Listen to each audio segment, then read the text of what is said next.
அதுக்கு அடுத்து பேச வருவார் யாருன்னா, கோயம்புத்தூர்ல மட்டும் ஃபேமஸ் இல்லைங்க, இப்ப ஆல் ஓவர் இந்தியாவிலும் ஃபேமஸ் ஆயிட்டாரு. ஆல் ஓவர் இந்தியாவில் மட்டும் சொல்லக்கூடாது, கீழே இருந்து பாலமுருகன் சொல்றாரு உலகம் ஃபுல்லா ஃபேமஸ் ஆயிட்டான்னு சொல்லிப்பாரு.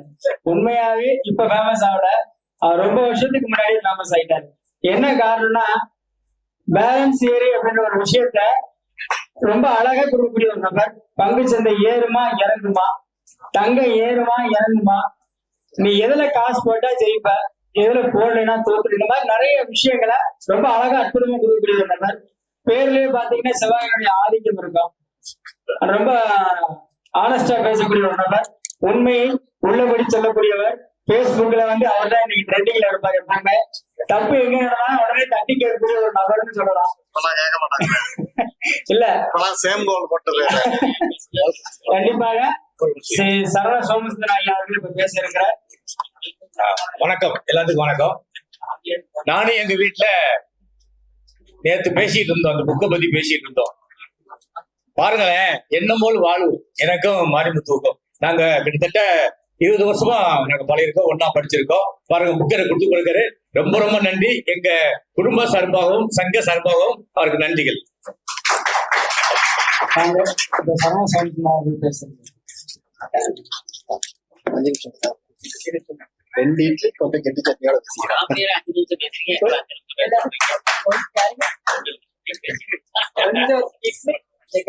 ஓம் காலகால ஈஸ்வராய நமக. பிரபஞ்ச சக்திக்கு நன்றிகள். திருச்சியில வந்து பாத்தீங்கன்னா சுவாமிஜி வந்து முதல் கருத்தரங்கத்தை இன்னைக்கு ஓபன் பண்ணியிருக்காரு. எனக்கு தெரிஞ்ச இவர் ஜோதிடத்துக்கு வரும்போது நான் 6th or 7th படிச்சுட்டு இருப்பேன். அப்ப அவர் கூட ஒரு பயணிக்கக்கூடிய ஒரு அருமையான ஒரு காலகட்டம். சோ இந்த நிலைக்கு உயர்றதுக்கு நான் மட்டும் காரணம் கிடையாது, எனக்கு ஜோதிடம் கற்றுக் கொடுத்த குருநாதர்கள் ரொம்ப முக்கியம். அதுல வந்து மிக முக்கியமாக இருக்கக்கூடியது தங்கப்பாணி ஐயா. நானும் அவருடைய மாணவர் தான். நம்ம ஒரு முறையில போனாலும் ஐயா வந்து கற்றுக் கொடுத்த விஷயங்கள் பல இடத்துல எனக்கு ஹெல்ப்ஃபுல்லா இருந்திருக்கு. இன்னைக்கும் பாத்தீங்கன்னா கோயம்புத்தூர் வந்தாங்கன்னா என் கூட வந்துருங்க அப்படின்னு கூப்பிடுறாரு. சரிங்களா? அதாவது எல்லாரையும் அரவணைச்சிட்டு போறது. எந்த குருநாதரும் அவ்வளவு சீக்கிரம் நெருங்கி மாணவர்கிட்ட வரமாட்டாங்க. எங்க ஒரு என்ன சொல்றது, ரொம்ப ஆக்குபை பண்ணிடுவாங்க, ஒரு பயம் இருக்கும். ஆனா அவர்கிட்ட அந்த பயமே கிடையாது. எல்லாரையும் அரவணைச்சு பாருங்க. போன வாரம் இதே திருச்சியில இருந்து கிளம்பி மறுபடியும் இதே திருச்சியில கொண்டு வந்து இறக்கி விட்டாரு ஐயா. ஒரு வாரம் தான் எங்க கூட இருக்காரு. எல்லாருக்கூடயும் பயணிக்கப்படுது. ஏன் இது சொல்றேன்னா, ஒரு குருநாதர் எப்படி இருக்கணும் அப்படிங்கறதுக்கு அவரும் ஒரு மிக முக்கியமான ஒரு உதாரணம். மாணவர்களை கம்ஃபர்டபுளா வச்சுக்கிறதுக்கு அவர் ஒரு காரணம். இப்ப இவர்கிட்ட இருந்து இந்த விஷயம் நம்ம கத்துக்கிறோம். அப்ப நம்ம மாணவர்களை நம்ம அப்படி வச்சுக்கணும்.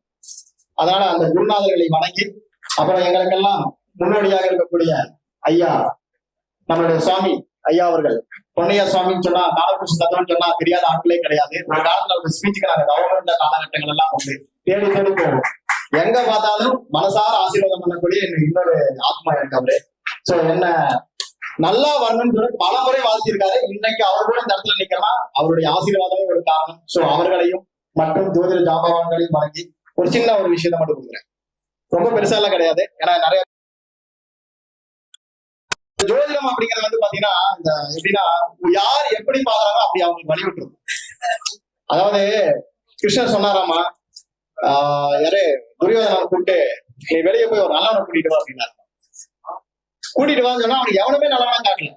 அவனுக்கு தெரிஞ்சதெல்லாம் கெட்டவன் மட்டுமே. வந்து ஒரு ஆணை கூட கூட்டிட்டு வர முடியும். அர்ஜுனனை கூப்பிட்டு நீ தருமனை கூப்பிட்டு நீ போய் ஒரு கெட்டவனை கூட்டிட்டு வந்தாராம். அவரை கடைசி வரைக்கும் ஒரு கெட்டவனை கூட அவர் பார்க்கலையா. சோ யாருக்கு எப்படி பாக்கல அப்படிதான். ஒருத்தர் சனி பகவானை சனீஸ்வர பகவான் அப்படிம்பாரு, இன்னொருத்தர் சனியனே பாரு. பார்வைகள் தான். சோ நீங்க எப்படி பாக்குறீங்கன்னு பொறுத்துதான். சோ விஷயங்களை வந்து பாத்தீங்கன்னா எங்க விஷயம் இருக்காங்க எடுத்துக்கணும். சோ ஜோதிடத்தை வந்து பாத்தீங்கன்னா 9 கிரகங்கள் ஒவ்வொருத்தருக்கும் ஒவ்வொரு மாதிரி இருக்கும். தலைவர் விமலன் சார் பேசிட்டு இருந்தாரு, 2ஆம் பாவம் எப்படி இருக்கா அப்படிதான் நம்மளுடைய வார்த்தைகள் வரும் அப்படின்னு. சரிங்களா? சோ நல்ல விஷயங்களை முடிஞ்ச வரைக்கும் பேசுறதுதான் நல்லது. நம்ம விஷயங்கள் 2ஆம் பாவம் கேட்டாதான் நம்ம வார்த்தைகள் வர்றது எல்லாமே நடக்காது, பிடிக்காது, ஆகாது, போகாது. இன்னொரு 5 வருஷம் கழிச்சு நல்லா இருப்பியா அப்படின்னு கேட்டா இல்ல அதுவே பழகிருங்கிற மாதிரி. சரிங்களா? கஷ்டப்பட்டு இஷ்டப்பட்டு அந்த மாதிரி பேசக்கூடாது. சோ முடிஞ்ச வரைக்கும் ஒரு பூஸ்டப் பண்ணி அனுப்பணும். கண்டிப்பா திசாபதிகள் தான், திசாபதிகள் தாண்டி ஒண்ணும் கிடையாது. என்னுடைய பலனும் அதுதான். நானும் வந்து பாத்தீங்கன்னா பரிகாரங்கள் வந்து 3 விதமா பிரிச்சிருவேன். ஒண்ணு வந்து நீ செலுத்த வேண்டிய பெனால்டி. இந்த 4, 8, 12 கிரகம் திசை நடத்தி நீங்க வந்து திதி சூன்ய பரிகாரம் எது வேணா சொல்லுங்களேன். 4, 8, 12 நீங்க போன ஜென்மத்தை கட்ட வேண்டிய பெனால்டி. சோ அந்த பரிகாரங்களுக்கு வந்து நிவர்த்தி எல்லாம் கிடையாது. நீங்க கட்ட வேண்டிய ஃபைன். 4, 8, 12 திசைகள் நடந்தாலும் அது 4, 8, 12 இருந்து ஒரு கிரகம் திசை நடத்தினாலும் கண்டிப்பா நீங்க கட்ட வேண்டிய பெனால்டி. நீங்க போய் கட்டிட்டு நாளைக்கு எனக்கு 1 கோடி ரூபாய் வரணும் வருமா? வராது. கட்டினது 50,000 கூட இருக்காது, 5,000 கூட இருக்காது. 1 கோடி ரூபாய் கேட்டுருக்காங்க. சரியா? என்னங்க நடக்கவே இல்லை. நேத்து போயிட்டு இன்னைக்கு காலைல கூப்பிட்டு கேட்பாங்க. சோ அது பெனால்டி பரிகாரம் சொல்லிதான் அனுப்பணும். நீங்க ஃபர்ஸ்ட் அது தெரியணும். சரி, நடப்பு திசைகளுக்கு எது பரிகாரம் அப்படின்னு கேட்டா 1, 5, 9. 1, 5, 9 இருந்து கிரகங்கள் திசை நடத்தினாலும் 1, 5, 9 நின்று ஒரு கிரகம் திசை நடத்தினாலும் நீங்க நடப்பு திசைகளுக்கு நீங்க பண்ணின தவறுகளுக்கு இப்ப பண்ணிட்டு இருக்கிற விஷயங்களுக்கு ஒரு பரிகாரம் பண்றீங்க. இது நிவர்த்தி கொடுக்கும். அந்த திசாபுத்தி முடிவுக்குள்ளாரே ஒரு நிவர்த்தி கொடுக்கும். ஆனால் 4, 8, 12 நிவர்த்தி கிடையாது. கட்ட வேண்டிய ஃபைனை கட்டிட்டு வந்திருக்கீங்க, அவ்வளவுதான் வித்தியாசம். சரி, அடுத்த பரிகாரம். அடுத்த ஜென்மத்துக்கு எப்படி சார் பரிகாரம் பண்றது? அடுத்தது நான் தொடர்ந்து என்னுடைய குழந்தைகள் நானே எல்லாம் நல்லா இருக்குன்னு சொல்றாங்க இல்லையா? அது என்னது? 2, 6, 10 கர்மானா என்ன சொல்றோம்? நம்ம செய்யக்கூடிய வேலையா? அப்ப கர்மாங்கிறது என்ன? 2, 6, 10 உங்களுடைய 10 நீங்க செய்யக்கூடிய வேலை. 2ஆம் இடம் உங்க தாத்தா செஞ்ச வேலை. 6ஆம் இடம் உங்க அப்பா செஞ்ச வேலை. அதுல என்ன கடன் வச்சுக்க பாருங்க. இந்த பாவத்தை எப்படி வேணா போடுங்க. 1, 5, 9 2, 6, 10 ஆக மட்டும்தான் இது வேலை செய்யும். ரொம்ப சிம்பிளா சொன்னா 5 நிமிஷத்துல சொல்ல முடியாது. இது ஒரு மிகப்பெரிய ஒரு கர்மா இல்லையா? அந்த கர்ம பாவங்கள் உங்க அப்பா வச்ச கடன், உங்க அப்பா செஞ்ச வேலை, இதுதான் உங்களுடைய 6ஆம் இடமா செய்யும். 2ஆம் இடம் வேலைங்கிறது தாத்தாவுக்கு அது 2ஆம் இடமா வேலை செய்யும். அப்போ தாத்தா பாட்டி ஏதோ கொஞ்சமாவது வச்சுட்டு போனாதான் 6ஆம் பாவம் கடன் இல்லாமல் வாழ முடியும். அவங்க கடன்காரன் ஏமாத்திட்டு போயிட்டானா தாத்தா பாட்டி வச்சதெல்லாம் என்ன பண்ணுவோம்? நம்ம கட்டிட்டு உட்காந்துருக்கோம். சோ ரொம்ப கவனமா இருக்கணும். சோ 2, 6, 10 திசைகள் நடக்கும் பொழுது முடிந்த வரைக்கும் நியாயவான்களா இருக்கு. அதுதான் சொல்லுவேன். நியாயவான்களாக இருந்தால் பிள்ளை பேர்கள், குழந்தை குட்டிகள் எல்லாமே நல்லா இருக்கும். இந்த 2, 6, 10 திசை நடக்கும் போது தொழில் நல்லா ஓடுதேன்னு சொல்லிட்டு நம்ம அநியாய விலை வித்தாலும் அநியாயமா நம்ம சம்பாதிச்சாலும் நல்லா இருக்கும். நம்ம கண்டிப்பா சம்பாதிப்போம், நம்ம நல்லா தான் இருப்போம். அது நீங்க அடுத்த ஜென்மத்துக்கு வைக்கக்கூடிய கடன்கள். ஒண்ணு நீங்க பே பண்ணணும், இல்லைன்னா உங்க ஜெனரேஷன் கண்டிப்பா பே பண்ணணும். 2, 6, 10 கர்மா சொல்றோம் இல்லையா? முன் ஜென்ம பரிகாரம், இந்த ஜென்ம பரிகாரம், அடுத்த ஜென்ம பரிகாரம் 3ஆ பிரிக்கிறோம் இல்லையா? இதுல 2, 6, 10 ரொம்ப முக்கியத்துவம். இந்த 2, 6, 10 நடக்கும்போது பாருங்களேன், காணாமல் போனவங்க இருந்தா இருப்பான், திடீர் முன்னேற்றம் அடைஞ்சவங்க இருந்தா இருப்பான். 6ஆம் அதிபதி எவனுக்கு ஒரு நல்ல நிலையில் இருக்கிறதோ அவன் மட்டுமே லைஃப்ல ஜெயிக்க முடியும், மிகப்பெரிய பணக்காரனாக முடியும். 6ஆம் இடம் கட்டவன் அத்தனை பேருமே கஷ்டப்படுவோம் லைஃப்ல. 6ஆம் அதிபதி நாங்க 2ஆ பிரிப்போம். 6ஆம் அதிபதி பொருளாதாரத்தை கொடுத்தால் எவ்வளவு பெரிய கடன் கொடுத்தாலும் லைஃப்ல ஜெயிச்சுட்டு முன்னேறுவான்.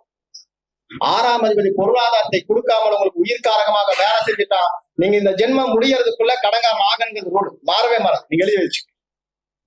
அப்ப 6ஆம் அதிபதிங்கிறது நம்மளுக்கு பாக்கியத்துக்கு பாக்கியம் சொல்றோமா?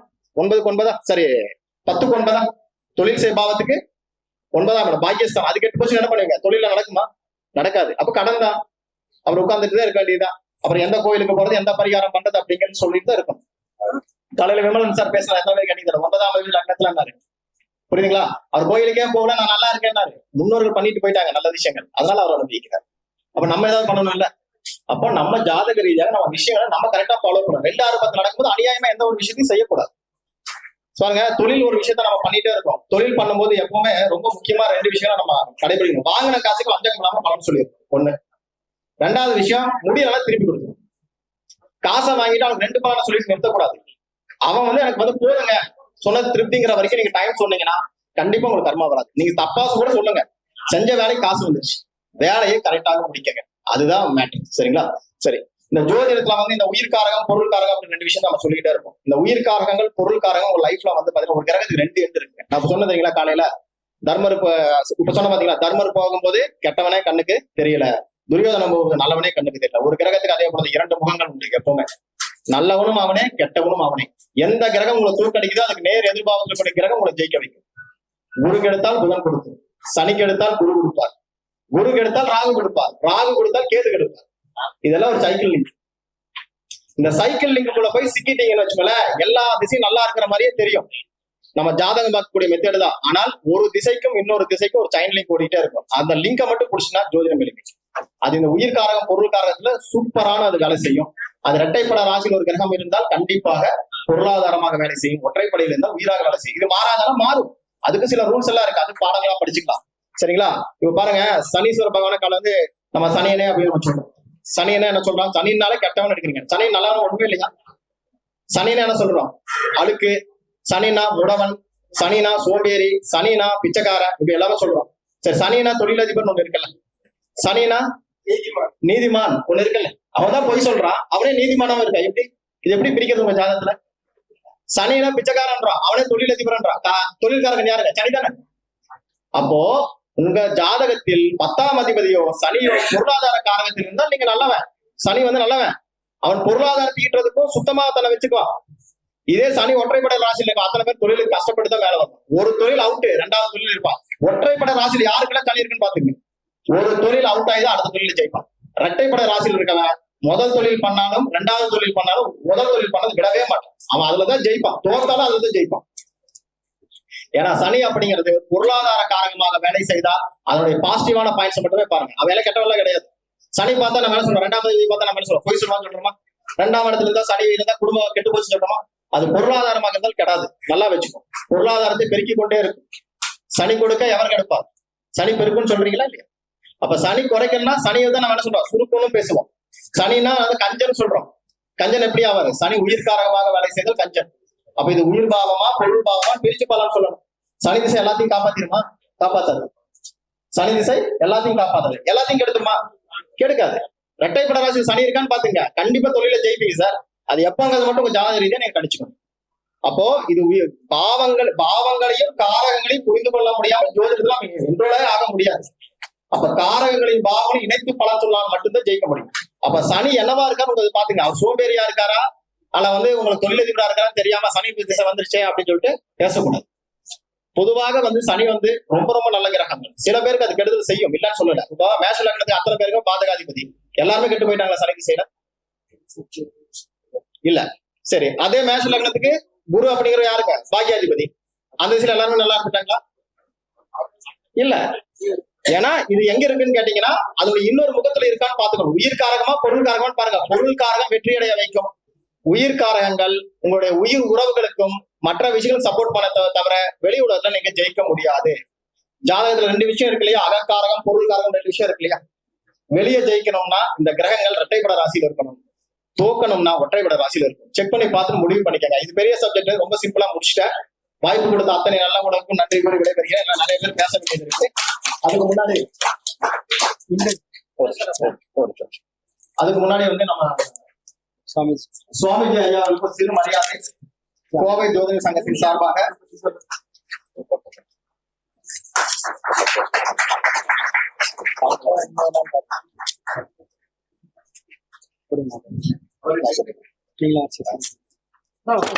கோவை ஜோதிட சங்கத்தின் சார்பாக சுவாமிஜி அவர்களுக்கு ஐயாவுக்கு ஒரு சிறு மரியாதை மற்றும் ஒரு நினைவு பரிசு.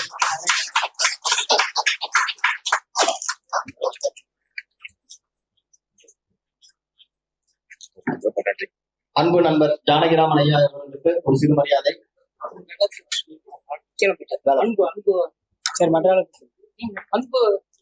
வெளிப்பட்டாங்க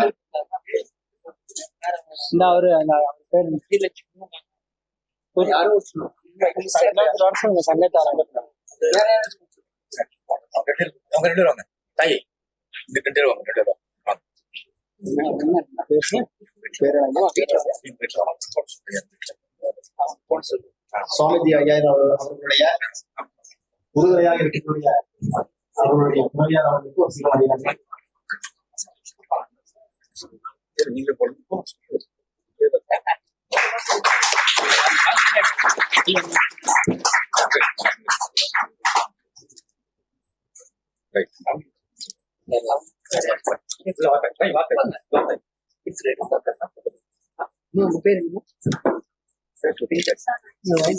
விசாலாட்சி அம்மையார் அவர்களுக்கு சிறு மரியாதை.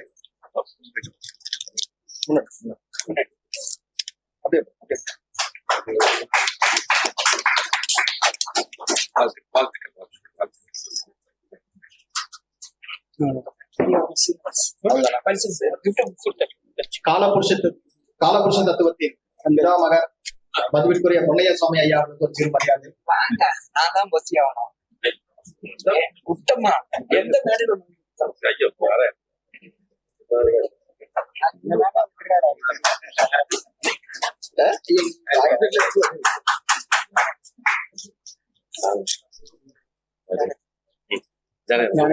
ஜானகிராமன் ஐயா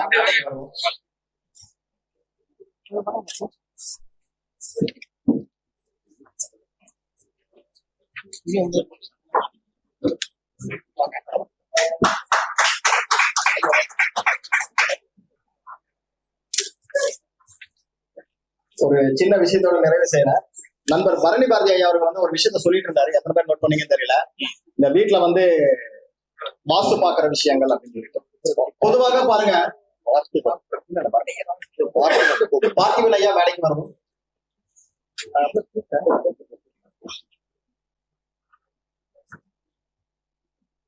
விழாவுக்கு உறுதுணையாக இருந்து கொண்டிருக்கக்கூடிய சங்க தலைவர்களுக்கும் அவர்கள் உறுப்பினருக்கும் சிறு மரியாதை.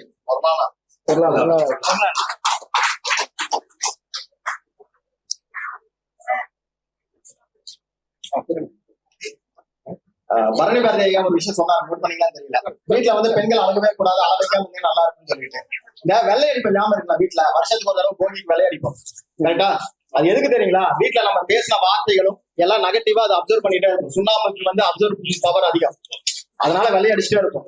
இன்னைக்கு வீட்டுல சீரியல் நிறைய ஓடுதா செக் பண்ணிக்கங்க, எல்லாரும் வீட்டு அழுதுட்டு இருக்கிறாங்க. அதை மாத்திட்டீங்கனால பெரிய விஷயம்.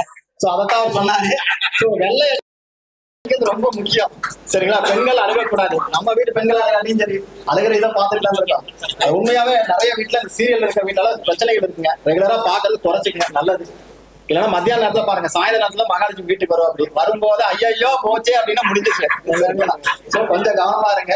ஏன்னா வெள்ளை அடிக்கிறது ரொம்ப நல்ல விஷயம். அதே போல வருஷத்துக்கு ஒரு தடவை அடிச்சுங்க. தொடர்ந்து சீரியல் பார்த்து ஒரு தடவை அடிச்சிருங்க, அதான் நல்லது. வாழ்க வளமுடன். அப்புறம் நம்ம தங்கப்பாணியின் சாருடைய வகுப்பு வரக்கூடிய ஆகஸ்ட் மாசம் ஆரம்பிக்குது. யாருக்காவது இணைய விருப்பம் இருந்தால் தொடர்பு கொள்ளுங்கள். 9894000536 இந்த நம்பருக்கு வாட்ஸ்அப் பண்ணாலும் சரி, கூப்பிட்டு பேசினாலும் சரிங்க. 9894000536 அவருடைய வகுப்புல இணைந்து கொள்ளலாம். நன்றி, வணக்கம்.